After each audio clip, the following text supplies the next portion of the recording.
Hey! What do you think about my new sweatshirt? It says, Danger Noodle. Oh, brother. A little bit ago, I posted a video to Twitter that featured copyrighted music, and this 3D model that's floating there. I imagine somebody was curious about how I turned my head into a 3D model, so I was always planning to make a video about this because I thought it would be interesting, but I'm trying to just relate it in a natural way, and it's not working very well. I 3D scanned my Fursuit head with a Microsoft Kinect. There's a lot of different ways you can 3D scan something. Why would you want to 3D scan something? I think that's a great question. Thanks for asking. 3D modeling is the creative medium of the future, you know? When you have something 3D scanned, you can 3D print it, add it to CGI scenes, you can motion track it to footage. I mean, there's so much stuff you can do with it. And you know, it's something I've been trying to figure out for such a long time, but the problem is, there's a method a lot of people use called Photogrammetry. You take like 1 million pictures of an object all around, a bunch of pictures. I, over the years, have tried it a bunch of different times, in different lighting conditions, with different objects, with different settings. You can get it to work. You should totally try it. There's a bunch of free software out there. I just can't get it to work. What if I bought a Kinect? In addition to me being able to have this 3D model to use in videos and to animate and stuff, it would be cool if I could 3D print my head just as like a video, you know? These are the pieces I have so far. Obviously, these are being sanded and stuff still. This is half of an ear. This is going to take a long time to do if you can't tell already. You know the Kinect. It was from Microsoft, did some gaming stuff with it at one point. I have no idea how people walk around with these things on.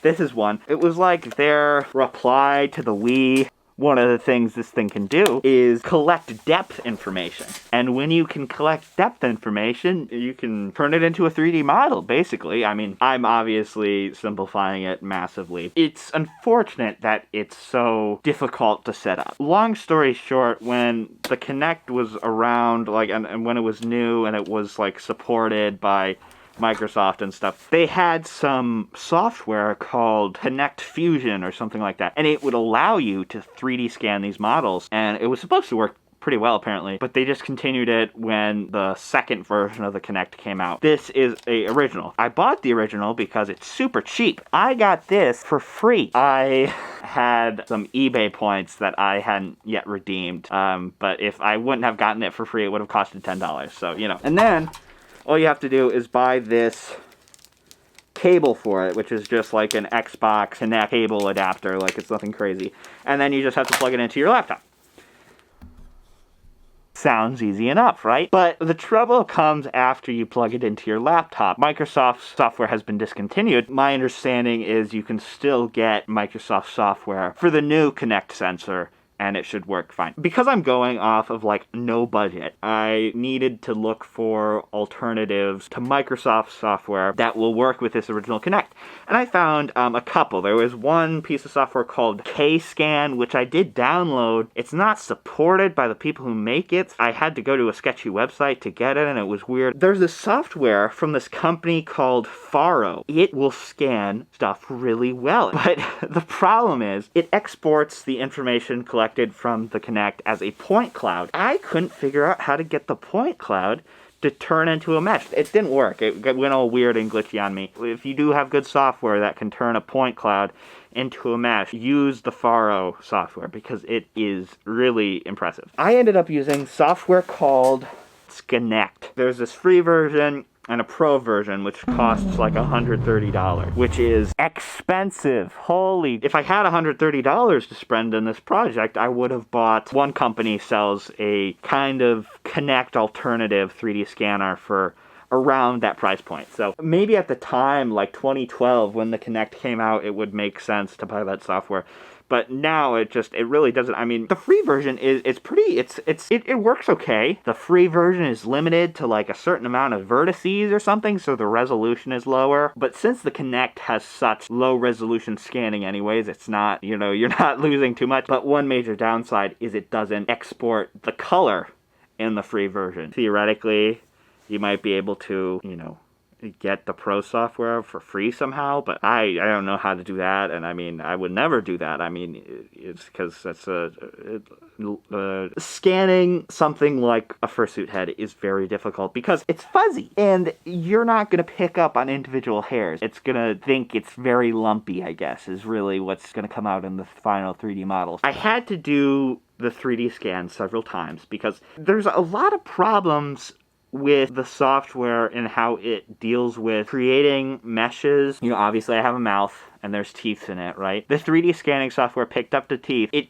picked up like the back of the fursuit head through the mouth. It made the model come out really funky. You have no idea how long I spent cleaning up this model. I had to do a crazy amount of sculpting and cutting, but I think that might just be because of what I'm scanning. I know for some other things I've tried to scan, it's been a lot easier. So here we have my head on a stand, very strangely, and we got the computer all the way over there. By the way, I'm not sure if I ever mentioned this, but this tail made by Hyena Habits is canon. This is my tail. It's pink. Reminder to future Avery to modify any ref sheets accordingly. And now what we're gonna do is show off how this works.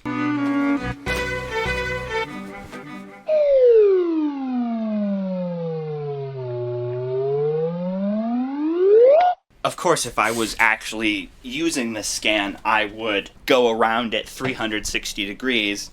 But as you can imagine, that's very difficult, especially considering the Kinect has a limited size cable. Now let's say I wanted to 3D scan this pottery sheep. A bunch of walking around it later, we get this. I'm not sure if you can notice this, but it is really limited in its detail. It is extremely blobby. Now, one of the reasons for this is obviously the Kinect is extremely low resolution. Some company at some point sold this thing, these lenses you could put over the Kinect sensor that would allow you to play the Kinect in a smaller room. That was a big issue when the Kinect first came out. I think if you got one of those, you could probably pull off some pretty interesting more detailed 3D scans, but it seems like a lot of effort. If we give that a scan, that's from a past video, it looks pretty good. It's a lot nicer than the other ones. You can see it has some nice edges and some nice corners. I gotta say though, the color is really horrible.